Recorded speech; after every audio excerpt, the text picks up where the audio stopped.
I signed a contract to be the Alpha's Luna.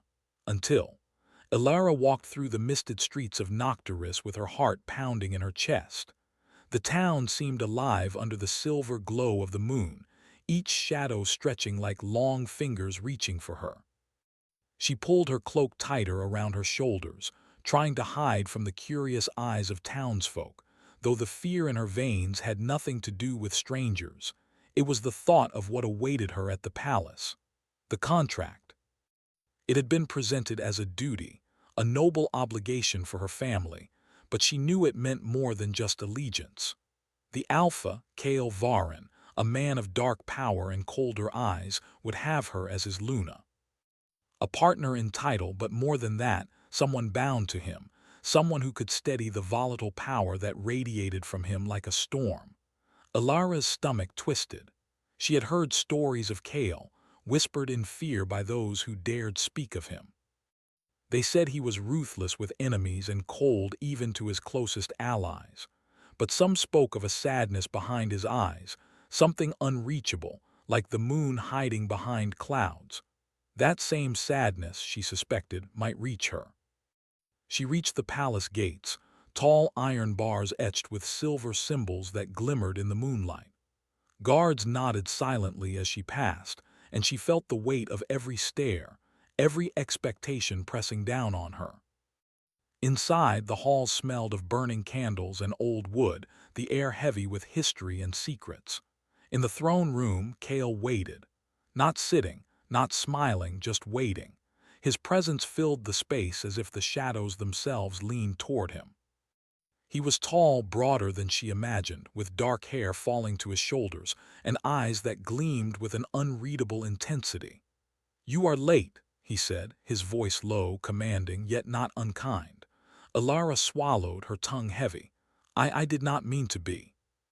Kale's gaze softened ever so slightly, but the tension did not leave the room. He motioned toward a large, ornate desk, covered in ink-stained papers and a single silver quill. "Then let us not waste time. You know why you are here." "Yes," Ilara said, though her voice trembled. "To sign the contract." Kale's hand rested on the edge of the desk, fingers long and steady. "It is more than a piece of paper. By signing, you are choosing a path from which there is no easy return." Ilara nodded, feeling the weight of the words press on her chest. She had come prepared, having spent weeks reading every scrap of knowledge about alphas, lunas, and the mystical rules that governed their world. Yet nothing could have prepared her for the man in front of her, so powerful, so alive, in a way that made her pulse quicken. The contract itself was written on thick parchment, black ink forming elegant, swirling letters. Ilara reached for the quill with trembling hands, aware of Kale's eyes following her every movement. Her mind screamed caution, but her fingers moved as if guided by a force beyond herself. "Once signed, the bond is active," Kale said, stepping closer. The air seemed to thrum with energy as his presence enveloped her. "You will be my Luna. You will share my power, my burdens, and my solitude." The word solitude hung between them, heavy and almost painful. Ilara hesitated, thinking of the life she had left behind, of family, friends, and the simple freedom she once knew. None of it mattered now. Her life was about to be claimed by shadows, by moonlight, and by a man who seemed both cursed and commanding in the same breath. She lowered the quill and her hand shook. "And if I refuse?" she asked, though the words sounded weak, even to her ears. Kale's eyes darkened, but not with anger. Instead, there was a flicker of something almost human, disappointment, regret. "Refusal is not an option. The clans demand stability. You are the key." Ilara's pulse quickened. Key. To what? To him, to the clans, to the kingdom itself. Fear and curiosity tangled in her chest like a storm. Finally, she pressed the quill to the parchment and signed her name. As the ink dried, a strange warmth spread through her hand and into her chest, as though the moon itself had touched her. Kale's expression softened in a way that startled her, though his eyes remained intense, guarded, and unreadable. The room seemed to shift. Shadows lengthened along the walls, curling toward them like living things. The energy in the air was tangible, almost musical, a low, vibrating hum that made Alara's skin tingle. Kale stepped closer, his hand brushing hers as he took the contract. "It begins," he said, his voice barely more than a whisper, yet it filled the room.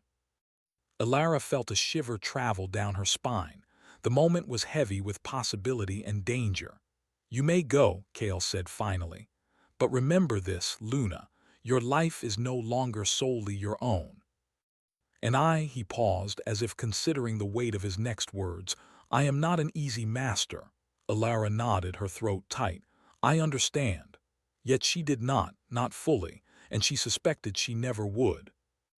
That night she lay in the guest chambers assigned to her, staring at the moon through the tall, arched windows. The light was silver, almost cold, and yet comforting in a strange way.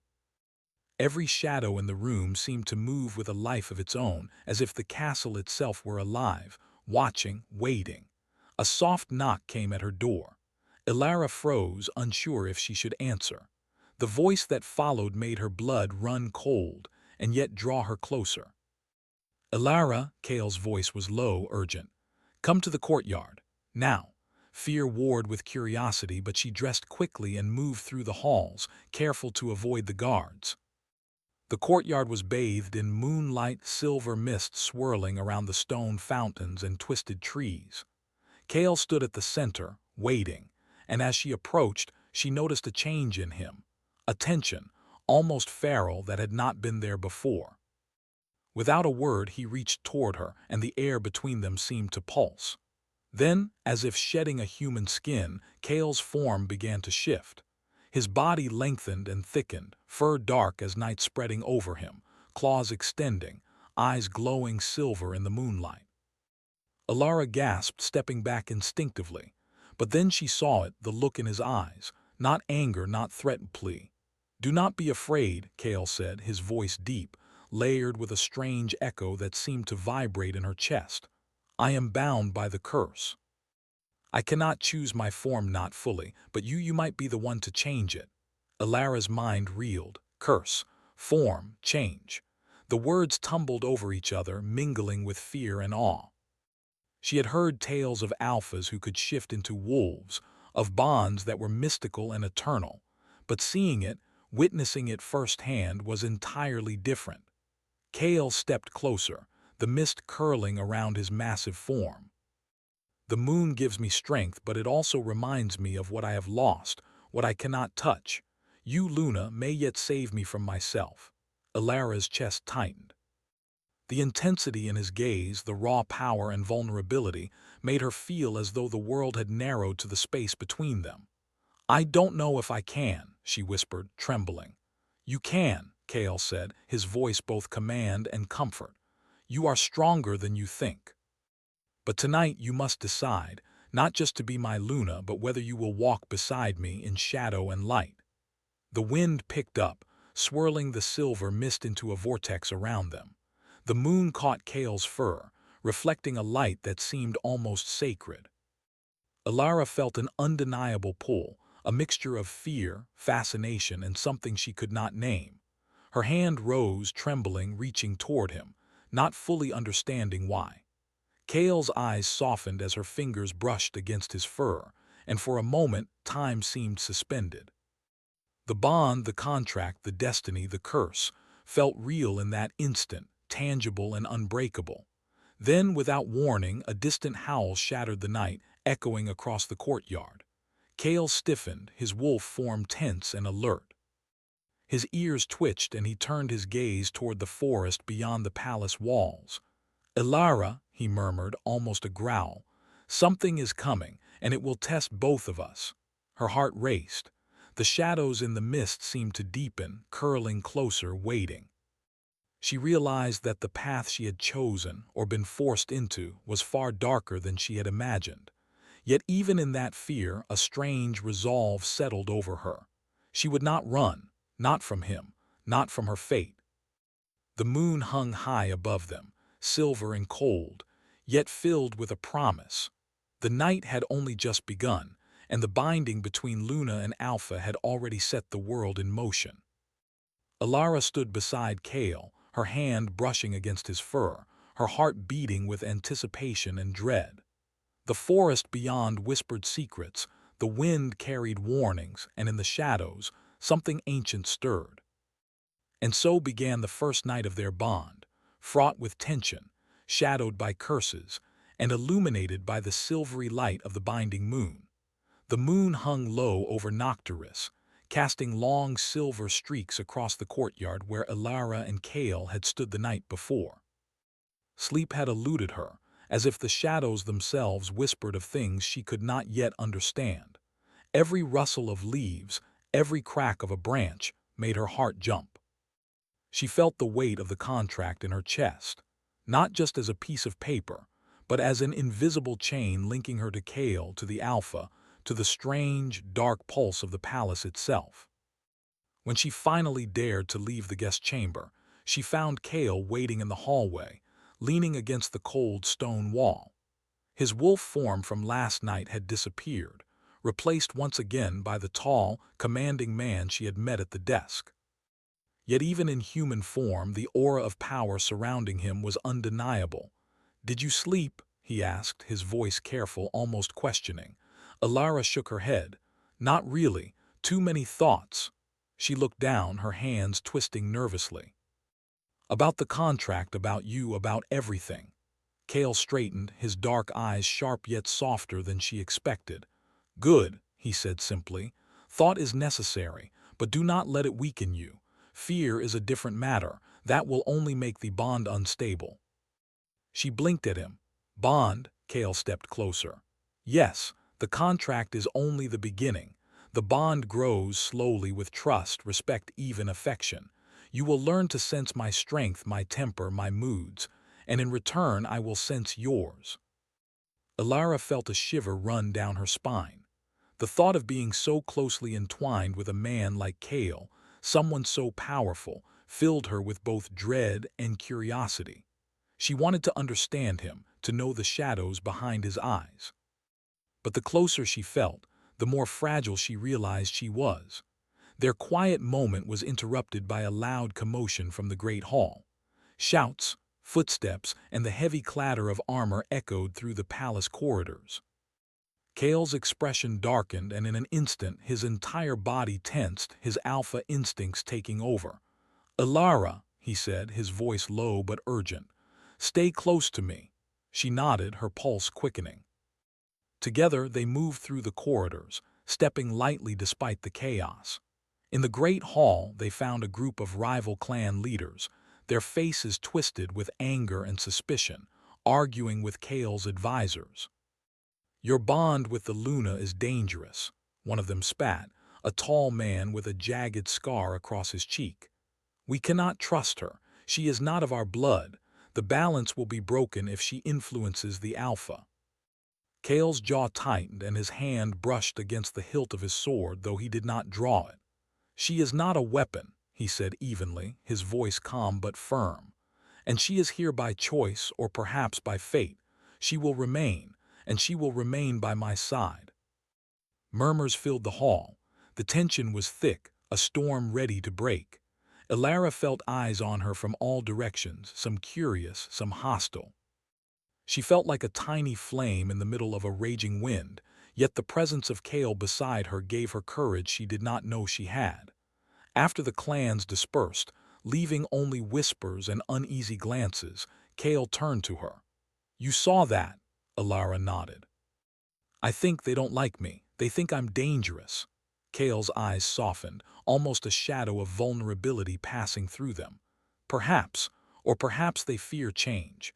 You are new to this world, Ilara, but you have a role far greater than you know. That will draw attention, sometimes dangerous attention." Ilara's stomach tightened. The thought of danger, of enemies she had yet to see, made her pulse race. And yet in that fear a spark of determination ignited. She would not falter, not for them, not for herself. That night Kale led her to the palace gardens, a secluded place hidden behind high stone walls and arches of twisted black vines. The moonlight shone on a fountain in the center, its waters reflecting the stars above. The air smelled of night-blooming flowers, sweet and sharp at the same time. "Do you feel it?" Kale asked, his voice quiet. Alara frowned. "Feel what?" "The power here. The pull between the moon, the land, the clans, even me." He stepped closer, and she could see the tension coiled in his muscles, the restrained force that made him seem almost otherworldly. "It is not just a contract, Luna. It is a living thing, and it is changing you." Alara shivered, sensing it, a strange warmth in her chest, a faint glow behind her eyes. She realized she could feel him even more than she had before. The connection was subtle, almost imperceptible, but undeniable. "I don't understand," she admitted, her voice soft. "What is happening to me?" Kale's expression was unreadable, yet there was a flicker of concern. "You are awakening," he said. "Not just to me, but to yourself, to the energy that binds our world. You have a gift, Alara, and it is rare. Few can sense what you now feel." Her chest tightened. A gift, a power. She had always thought herself ordinary, yet now she felt something stirring inside her, something that made the hairs on her arms stand on end. Kale's hand brushed hers lightly, almost accidentally, yet the touch sent a jolt through her. "You are stronger than you think, and perhaps you can help me more than I ever thought possible." Alara looked at him, seeing a glimpse of the man behind the alpha, the one who carried burdens, regrets, and a shadowed past. Something in her heart ached, a strange longing she could not name. Before she could respond, a sudden rustle came from the edge of the garden. Shadows shifted, and a figure stepped into the moonlight, a messenger from one of the rival clans, pale and trembling. "Alpha Kale," the messenger said, bowing quickly. "There is news of danger near the eastern forest, something unnatural moving toward the palace." Kale's eyes darkened, his jaw tightening. "Show me," he said, and without another word, he moved toward the forest, Alara at his side. The air grew colder as they approached the tree line. The moonlight barely penetrated the dense canopy, creating a tapestry of darkness and silver. Every rustle of leaves, every snap of a branch made Alara jump, but Kale's presence was steady, unwavering. Suddenly, a howl ripped through the forest, louder than any she had heard before. It was not the howl of a wolf, nor of any creature she had ever known. It was something ancient, something that seemed to vibrate in her bones. Kale's eyes narrowed, glowing faintly in the moonlight. "It is here," he murmured, "and it knows we are ready." Alara felt her heart pound, fear and anticipation mingling into a strange exhilaration. "Knows what?" she asked, though part of her already sensed the answer. "That the bond is real," Kale said, his voice low and urgent. "And that we are connected. It will test you, it will test me, and it will reveal the truth of our strength together." A shadow moved at the edge of the trees. Alara could barely make out the shape, a flicker of darkness that seemed alive, shifting, breathing. She wanted to step back, to run, but Kale's hand on her arm held her fast, steady, protective. "Trust me," he whispered, and she did. Somehow she knew she had to. The shadow drew closer, and in the silver light its form became clearer. An unnatural creature, neither fully human nor fully beast, its eyes glowing faintly with an eerie light. Its presence was oppressive, heavy, as if it carried centuries of pain and malice. Kale stepped in front of her, his posture commanding and protective. "Alara, now you see what I meant," he said. "The world we live in is not safe, but together we may endure it." Alara's chest tightened, not just from fear but from the intensity of being beside him, connected, part of something far larger than herself. "What do we do?" she whispered.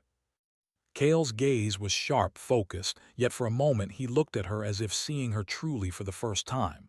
"We face it," he said, "as Alpha and Luna, together." The creature moved closer, its gaze locked on them. Alara felt the warmth of Kale's hand on hers again, the bond pulsing faintly between them, stronger than any fear. And then, just as the shadow lunged forward, a blinding light erupted from her chest, warm, silver, filled with energy she had never known. The creature froze, its glowing eyes wide with shock, and Kale's jaw tightened as he sensed the power. "Ilara," he whispered, awe and disbelief in his voice. She felt the bond between them surge, strange and powerful, as if the moon itself had awakened something deep within her. The creature recoiled, letting out a screech that shook the forest before vanishing into the shadows from which it came. Ilara gasped, her knees weak. Kale caught her, steadying her against his chest. "You," he murmured, voice low, filled with wonder. "You are more than I imagined. This bond is real, stronger than any I have seen." Her heart pounded both from fear and from the closeness of him. "I don't understand it," she whispered. "You will," Kale said, his voice soft now, almost tender. "And soon we will face more than shadows. But you have awakened something important, something I feared I had lost forever." Ilara looked up at him, feeling a connection deeper than words, stronger than the fear still racing through her. She realized that she was no longer just a pawn in a contract. She was part of the bond, part of the power, part of something that could change the fate of Nocturus itself. The forest seemed still now, the shadows holding their breath. But deep in the distance, another howl echoed, a reminder that the world outside their bond was not yet safe, and that challenges were still to come. Ilara took a deep breath, her hand brushing Kale's. "Then we face it together," she said. Kale nodded, eyes glowing faintly in the moonlight. "Together," he agreed. And as they stood there, bound by contract, bond, and something far deeper, the night held its breath, waiting for the dawn, and for the trials that would test both heart and courage in the days to come. The morning fog lingered over Nocturus like a soft blanket, hiding the kingdom. In silence, Ilara walked alongside Kale through the palace corridors, her mind racing. The events of the night before, the shadow in the forest, the surge of power from her own chest, and the strange bond that seemed to pulse between them, had left her both exhilarated and terrified. Kale moved with a quiet, confident stride, his eyes scanning the halls for threats that might not exist yet. Even now, fully in his human form, there was a magnetic tension about him that drew attention wherever he went. He had saved her, protected her, and yet she could sense the weight of his own burdens pressing on his shoulders. "Ilara," Kale said, his voice soft but carrying authority, "you must be careful. The clans are restless. Last night's events, they will not be forgotten. They see you as more than a Luna now, they see a threat." Ilara looked up at him. "A threat, but I only defended myself, we only defended ourselves." Kale's eyes darkened, as if reflecting shadows she could not fully comprehend. "Yes, but strength makes some fearful. And the clans fear what they cannot control." They arrived at a private chamber deep within the palace. Maps of the kingdom were spread across a wooden table, candles flickering, casting dancing shadows on the walls. Kale's advisors were already gathered, their expressions serious, their whispers tense. "This is the Eastern Forest," Kale said, pointing to a dark patch on the map. "The creature we faced last night is not natural. It is bound by an old magic, older than any of us can remember. And it will not stop." Ilara leaned in, trying to understand. "Bound by magic, like a curse?" Kale nodded. "Yes, and it is linked to me, to my family, to this throne. That is why it came to us. It knows of the bond, it knows we are connected." Her chest tightened. The bond with Kale, the power she had felt last night, it all suddenly seemed heavier. "Then, what do we do?" she asked quietly. Kale's hand brushed against hers, a fleeting touch that sent warmth through her. "We prepare," he said, "and you must learn to trust your strength. It is no longer just about survival. It is about understanding your role in the balance of Nocturus." For the rest of the day, Kale guided her through the palace, showing her places she had never seen. The hidden libraries with tomes older than memory, the sacred halls where the Alpha line had been forged, and finally, the private training yard where she would begin to understand her own power. "You cannot control everything yet," Kale explained, standing behind her as she focused on a simple spell of light. "But you can sense, you can influence. That will grow with time, and one day it may save more than just us." Alara's hands trembled as she concentrated. A faint glow appeared in front of her, flickering like a small flame struggling against the wind. Kale's eyes softened, a rare vulnerability breaking through his stern exterior. "Good," he said. "You are stronger than you know, and perhaps stronger than even I imagined." Her face warmed. "Stronger than you imagined," she repeated, barely above a whisper. "Kale, I don't know if I can." He turned to face her fully, his gaze intense, holding hers. "You will because you must, and because I believe in you." The words made her heart flutter, a strange combination of fear, admiration, and something she could not yet name. Their connection pulsed faintly, invisible yet undeniable, and for a moment the world outside the palace seemed to vanish. But the quiet did not last. A sudden, sharp knock at the door startled them both.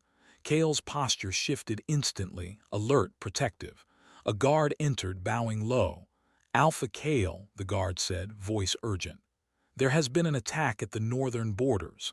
Another clan, they are moving against the kingdom. They have taken hostages." Kale's eyes narrowed and a cold tension spread through the room. "Gather the council," he said, voice sharp, "and bring me the maps, now." Alara followed silently, her pulse racing. Every step deeper into the politics and dangers of Nocturus made her feel both small and essential. She had come here as a Luna by contract, but now she realized that her role was more than symbolic. She was part of the kingdom's fate.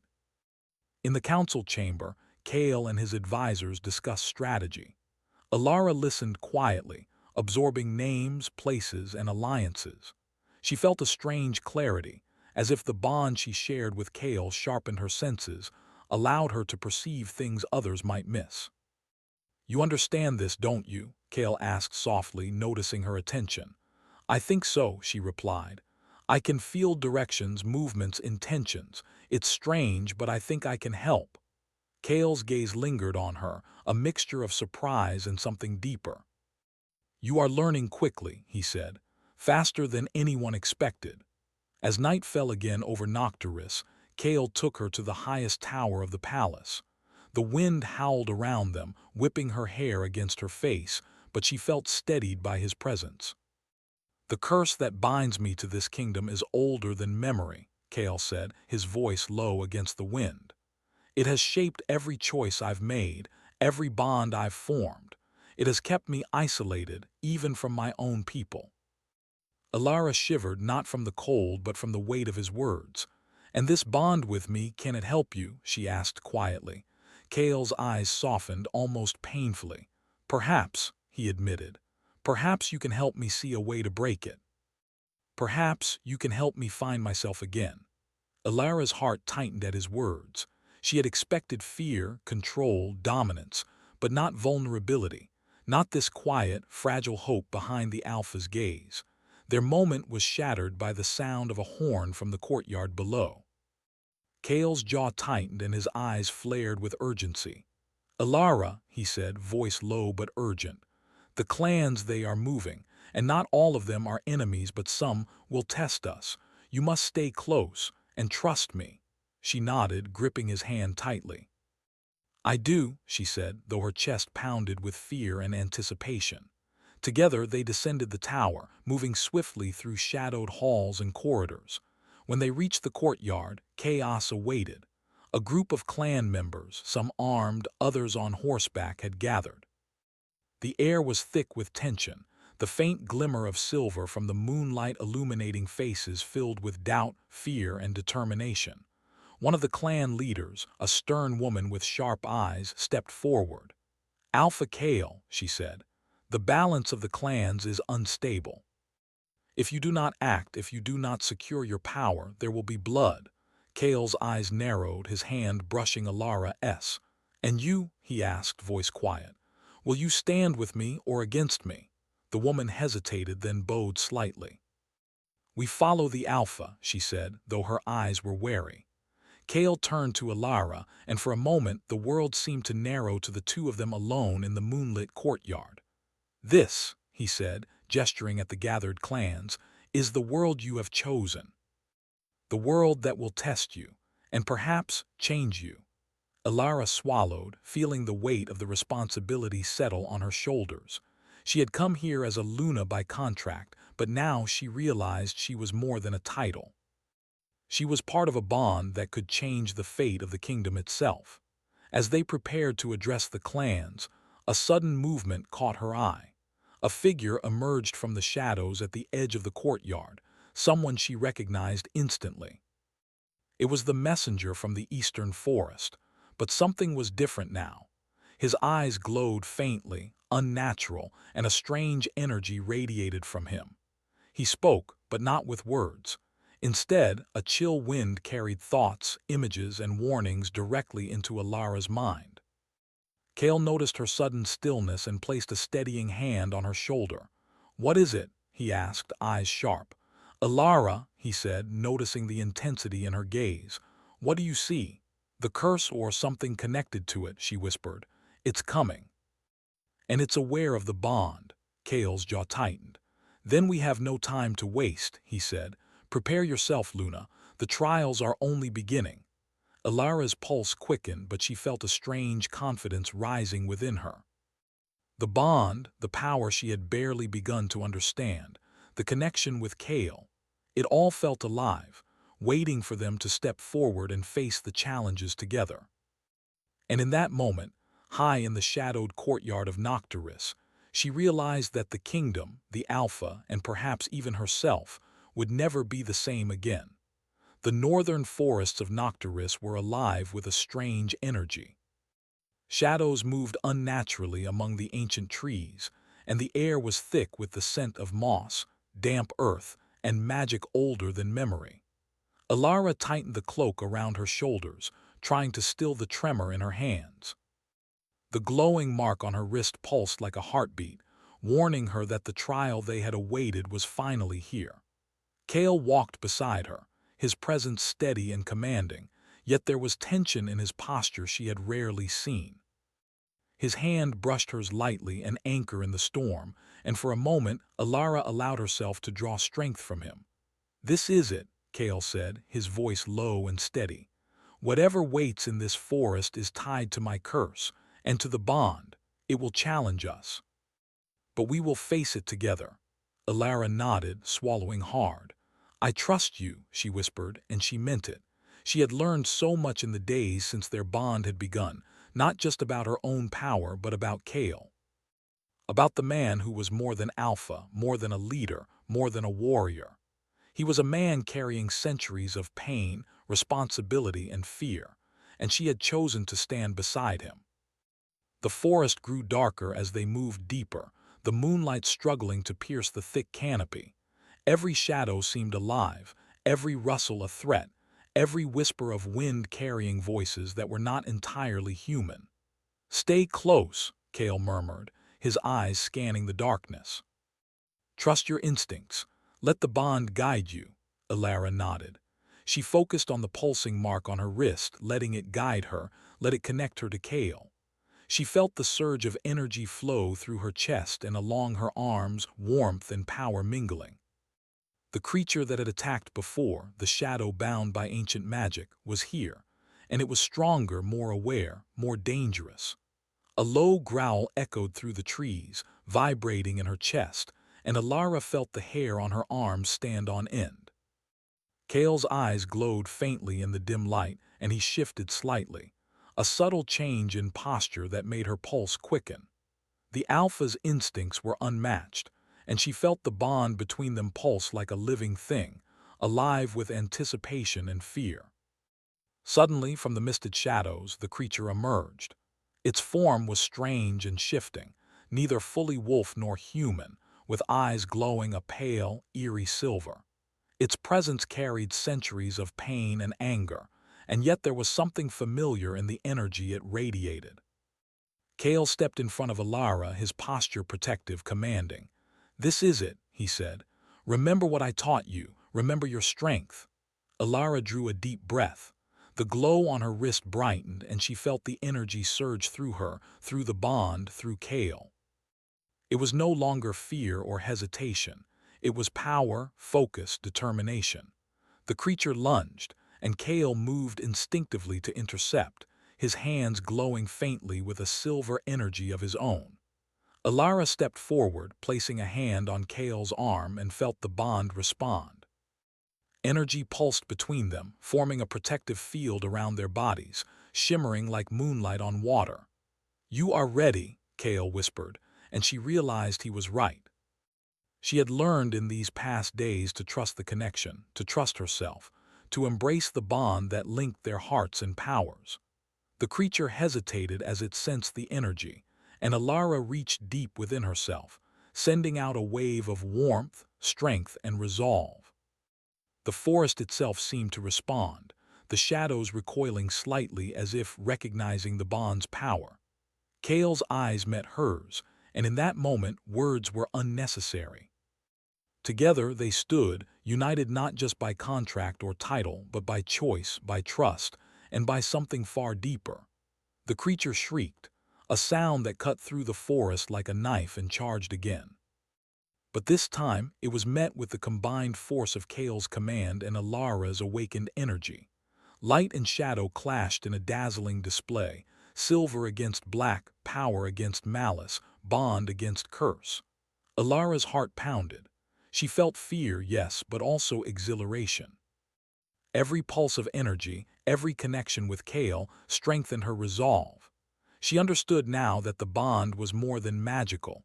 It was emotional, spiritual, a tether between two souls destined to change the fate of Nocturus. The creature faltered, its form wavering, and Kale moved in, placing his hands on it with authority. "You have no claim here," he commanded. His voice rang like steel, carrying through the forest, filled with centuries of alpha power and personal sorrow. Alara added her own voice to the command, not words, but energy, warmth, light that surged outward and intertwined with Kale's power. The creature screamed again, a final, piercing cry, before dissolving into the mist, leaving only the echo of its presence behind. For a moment the forest was silent, save for the distant rustle of leaves and the gentle whisper of wind. Alara sank to her knees, exhausted, trembling, her chest heaving. Kale knelt beside her, his hand brushing her hair from her face. "You did it," he said softly, awe in his voice. "We did it together." Tears blurred her vision. I didn't think I could," she admitted. Kale shook his head, his expression tender yet filled with pride. "You were always capable, you just had to trust yourself and trust us." They stood together, the moonlight illuminating them, the bond between them glowing faintly on Alara's wrist. She realized now that the mark was not just a warning. It was a symbol of connection, of shared strength, of destiny intertwined. Returning to the palace, the night was quiet, almost serene after the chaos of the forest. But the bond between them remained active, pulsing softly, reminding them both that their lives, their hearts, and the kingdom of Nocturus had changed forever. In the private chamber that had become hers, Kale stood by the window looking out at the silver-lit forest. Alara approached, her steps quiet, her hand brushing his arm. "You seem lighter," she said gently. Kale turned, a small, rare smile on his lips. "Perhaps," he admitted. "Or perhaps the weight has simply shifted, but the curse is no longer just mine. It is ours to face together." Alara's chest tightened and she stepped closer, letting the bond flow between them. "Together," she echoed, feeling the truth in the word.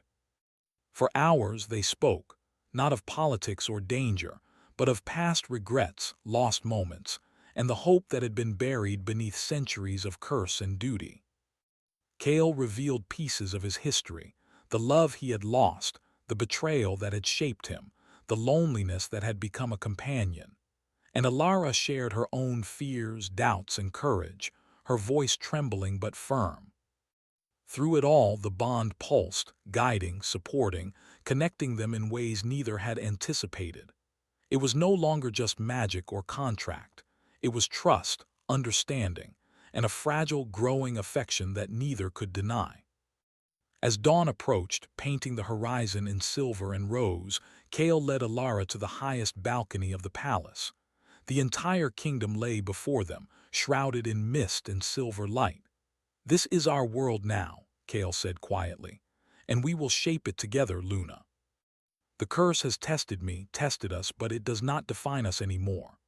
Alara rested her hand on his, feeling the bond pulsing faintly, steady, alive.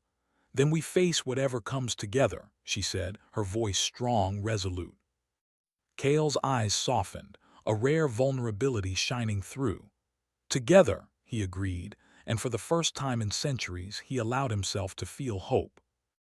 The palace was quiet, but in the distant forests, a faint glow shimmered, hinting that the supernatural world of Nocturus would always hold new trials. But for now, in the calm after the storm, Elara and Kale stood united, Alpha and Luna, partners not by contract alone, but by choice, by trust, and by a bond stronger than curse, fear, or shadow. And as the first rays of sun touched the kingdom, the mark on Alara's wrist glowed softly, a gentle pulse reminding them that their journey was only beginning, but that together they could face whatever came. Nocturus had survived the night, the bond had been proven, and the Alpha's heart, long hidden behind shadows and sorrow, had begun to heal, illuminated by moonlight, courage, and the quiet, unbreakable power of love.